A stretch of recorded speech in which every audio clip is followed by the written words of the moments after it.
Sa mga oras na ito ay makikita ang isang tren na mabilis na umaandar patungo sa Kapitolyo, at sa loob nito ay sakay ang mga kapatid ng Empress. Dito ay sinabi ng babae na dahil papalapit na sila sa Kapitolyo ay mayroon siyang gustong sabihin sa kanila, ngunit hindi siya sigurado kung dapat ba niyang sabihin ito. Pero hindi pa niya natatapos ang kanyang sasabihin ay nagkomento naman ang kanyang matabang kapatid. Tinatanong sila kung dapat ba talaga nilang tretuhin ang leader ng mga rebelde bilang kanilang brother-in-law. Galit namang tumugon ang kanyang kapatid, sinasabing kahit na ang malamig at marahas na klima sa kanilang pinanggalingan ay hindi siya napasuko, kaya hindi siya magpapatalo sa isang hamak na rebelde lamang.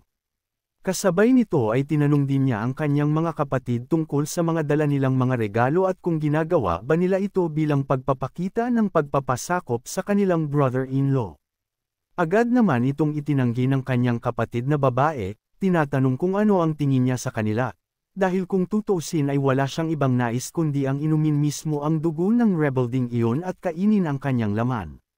Natuwa naman ang ika-6 na prinsipe, sinasabing maganda nga iyon dahil may dala din siyang lason mula sa kanilang bayan at kaya nitong patayin ang rebelding iyon. Sumang-ayon naman dito ang ika-5 prinsipe, sinasabing mayroon din siyang dalang mga sandata sa gayon ay agad nila siyang matapos. Sumang-ayon din naman dito ang prinsesa at sinabing maging siya ay may dala ding isang item na kayang patigasin siya na parang yelo hanggang sa siya ay mamatay. Pagkasabi nito ay binanggit din niya sa kanyang mga kapatid na dahil sa mga sinabi nilang ito ay masasabi niyang pare-pareho silang nagkakasundo na hindi sila magpapasakop sa rebelding iyon, at kapag nagkita na sila ay agad nilang sasabihin ang kanilang hindi pagsang-ayon sa asawa ng kanilang kapatid. At pagkatapos ay saka sila gagawa ng paraan para tuluyan na itong tapusin. Agad namang tumugon ang dalawa, sinasabing nangangako sila sa kanilang sariling mga buhay, at kung hindi nila tutuparin ang kanilang mga sinabi ay tatamaan sila ng kidlat. Makalipas naman ang ilang oras, sa palasyo ay kasalukuyang kinakausap ni Leon ang kanyang asawa at tinatanong ito kung bakit niya pinaalis sa Kapitolyo ang kanyang mga kapatid kung nagkakasundo naman sila.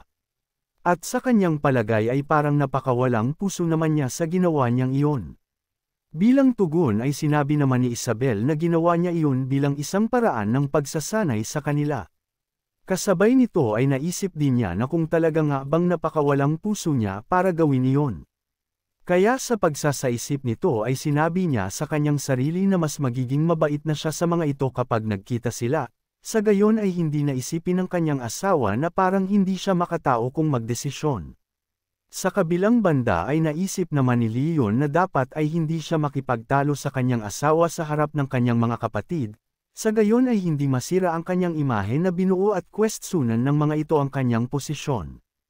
Kasunod nito ay dumating naman si Shen at ipinaalam sa Empress na dumating na ang kanyang mga kapatid.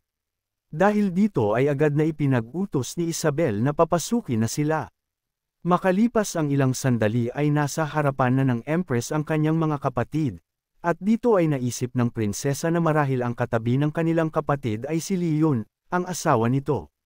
Samantala, ang ika-6 na prinsipe naman ay naisip na ito na ang oras para gawin ang kanilang napag-usapan, kaya sa isang tinginan ay agad na kumilos ang mga ito. Pero iba sa kanilang plano, agad na lumuhad sila sa harapan ng mag-asawa bilang pagbati, hindi lamang sa Empress kundi maging sa asawa nito, at tinawag pa nga nila siya bilang ang kanilang brother-in-law. Pero matapos nilang gawin ito ay muli silang nagkatinginan sa isa't isa, at dito ay naisip ng ika-6 na prinsipe na bakit ginagawa ito ng kanyang mga kapatid gayong sinabi nila kanina na totretuhan nila bilang mortal na kaaway ang rebeldeng asawa ng kanilang kapatid, at pagkatapos ay tatapusin ito. Sa kabilang banda, ang prinsesa naman ay napapamura at naisip na i-report sana niya ang mga ito kung itinuloy nila ang kanilang plano, sa gayon ay mabigyan siya ng reward at tuluyan ng muling makabalik sa Kapitolyo. Samantala, bilang tugon ay ngumiti sa kanila ang Empress at sinabing hindi na nila kailangang maging sobrang formal dahil magkakapatid naman sila at isang pamilya. Kaya inutusan niya ang mga ito na maaari na silang tumayo. Kasabay nito ay pilit niyang sinasabihan ang kanyang sarili na magpakabait at tretuhin ng maayos ang mga ito. Pero sa kabila ng kanyang ginawa ay tila iba ang naging epekto nito sa kanyang mga kapatid. Dahil sa mga oras na ito, ang prinsesa ay mayroong gulat na ekspresyon at hindi makapaniwala sa kanilang naririnig. Tinatanong pa nga kung bakit tila masyadong mabait sa kanila ang kanilang kapatid. Ang ikaapat na prinsipe naman ay napatanong sa kanyang sarili kung ano ang ibig sabihin ni Isabel at kung ito ba ay isa lamang pagsubok para sa kanila. Ang ika-6 na prinsipe naman ay napapatanong kung balak na ba silang tapusin ng kanilang kapatid, at kaya niya ginagawa ito ay para ibaba nila ang kanilang depensa. Sa gayon ay kapag napalagay na sila ay aakusahan niya sila bilang nagpapakita ng kawalan ng respeto sa kanilang empress, at pagkatapos ay saka sila tuluyang tatapusin. Kaya dahil sa pagsasaisip ng lahat ng ito ay lalo pa silang lumuhod at iniukod ang kanilang mga ulo habang nanginginig, sinasabi sa kanilang mga sarili na huwag titingin sa mga mata ni Isabel, dahil nakasalalay dito ang kanilang mga buhay. Samantala, nang makita naman ni Isabel ang kanilang ikilos ay naisip niya na minsan na nga lamang siya magpakita ng ganitong kabaitan sa kanila ay hindi pa nila ma-appreciate ito.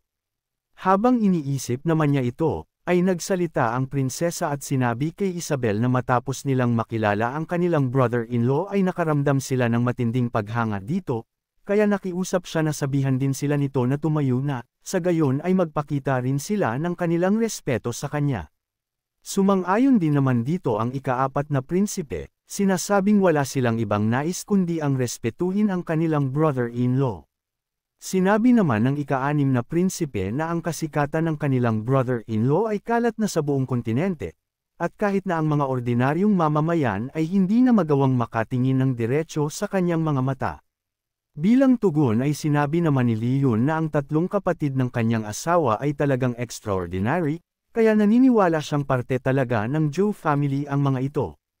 Kasabay nito ay naisip niya na si King Zenon at ang ika-3 prinsipe ay ipinakita sa kanya ang pinakamababang limit ng utak na mayroon sa imperial family, at ngayon naman ang 3 ito ay ipinakikita naman kung gaano kalalim ang kakapalan ng mukha ng mga ito. Sa pagkaunawa naman sa mga sinabi ni Leon ay naisip ni Isabel na marahil ay aasarin na naman siya ni Leon dahil sa kanyang mga kapamilya, kaya dahil dito ay agad niyang pinatahimik ang mga ito, sinasabing hindi nila kailangang pansinin ang kanyang asawa dahil ang kanyang salita ay nagre-representa din para dito. Sa pagkarinig naman nito ay naisip ng prinsesa kung nagagalit ba ngayon si Isabel at kung ipinapakita ba nito ang kanyang kapangyarihan bilang empress, at hindi niya hinahayaan na humawak ng kahit anong kapangyarihan si Leon. Kaya, bilang conclusion, ay naisip niya na marahil ay hindi ganun ka-close ang dalawang ito. Habang iniisip naman nila ito ay tinanong sila ni Shen kung dumating ba sila sa Kapitolyo na may dalang mga regalo para sa Empress at sa asawa nito. Sabay-sabay namang tumugon ang 3 at sinabi na, "Siyempre." Kaya dahil dito ay muli silang nagkatinginan sa isa't isa at parehong naisip na kanina lamang ay sinasabi nila sa isa't isa na ang dala nila ay hindi regalo at, sa halip, ay mga bagay na gagamitin nila para tapusin ang rebelde. Pagkatapos nito ay ipresenta na nila ang kanilang mga regalo, at dito ay sinabi ng prinsesa na ang kanyang regalo ay isang ice crystal at hindi ito natutunaw kahit nasa gitna ng tag-araw. Ang ika-6 na prinsipe naman ay sinabi na ang kanyang dala ay isang snake grass at maganda ito para sa kalusugan. Ang ika-4 na prinsipe naman ay sinabi na ang kanyang dala ay isang firestone na kayang painitan sila sa gitna ng taglamig. Matapos namang makita ang mga along dala ng kanyang mga kinakapatid ay naisip niya na marahil ang bayan na pinadalhan sa kanila ay masyadong mahirap dahil ganito lamang ang kanilang mga iniregalo sa kanila. At dahil din dito ay naisip niya na ninanais siguro ng mga ito na mapalapit sa kanya, sa gayon ay matulungan niya sila na makaalis na sa mahirap na lugar na iyon. Kaya dahil dito ay nagkomento siya kay Isabel at sinabi na tama na ang kanyang ginagawa dahil kaawa-awa na ang kalagayan ng kanyang mga kapatid. Naiinis namang tumugon si Isabel at sinabi na hindi siya dapat makialam dahil usapang pamilya ito. Dahil naman sa paraan ng pag-uusap nila ay pare-parehong naisip ng 3 na totoo nga ang kanilang hinala na ang relasyon ng dalawa ay talagang napakasama at anumang oras ay maaaring magsimula ang kanilang pag-aaway. Kasunod nito ay tinanong naman sila ni Isabel kung nasaan si General Zhu na kasama nilang pumunta sa Kapitolyo. Ipinaliwanag naman ng prinsesa na dahil hindi niya ipinatawag ito sa palasyo, kaya nanatili ito sa isang inn para doon magpahinga. Bilang tugon ay tinanong naman ni Isabel kung bakit ang kanilang matapang na general ay sa isang inn lamang nagpapahinga, kaya ipinag-utos niya na humanap ang mga ito ng isang lugar na pansamantala nilang pwedeng tuluyan. Pagkatapos ay sinabi niya na kung wala na silang iba pang sasabihin ay pwede na sila umalis. Mabilis namang sumagot ang tatlo at agad na nagpaalam sa kanilang majesty at sa kanilang brother-in-law. Kasabay nito ay napatanong sila sa kanilang mga sarili kung nakapasa ba sila sa pagsubok ng kanilang kapatid at kung ligtas na ba ang kanilang mga buhay ngayon. Pero bago sila tuluyang makaalis ay nagmungkahi si Leon ng isang lugar na kasalukuyang walang naninirahan at naniniwala siya na magiging komportable sila sa lugar na iyon. Kaya tinanong niya si Isabel kung maaari ba niya silang patirahin doon. Kinumpirma naman ito ni Isabel at sinabi na bahala na siyang magpasya tungkol sa bagay na ito. Pagkatapos nito ay lumipat ang isang eksena sa isang malaking bahay at kasama ni Leon ang tatlo sa lugar na ito. Habang naglalakad ay sinabi niya sa kanila na pansamantala ay maaari silang manirahan dito. Pinuri naman ng prinsesa ang lugar. Sinasabing masyadong marangya ang lugar na ito, kaya pinuri niya ang empress sa pagiging mabait sa kanila.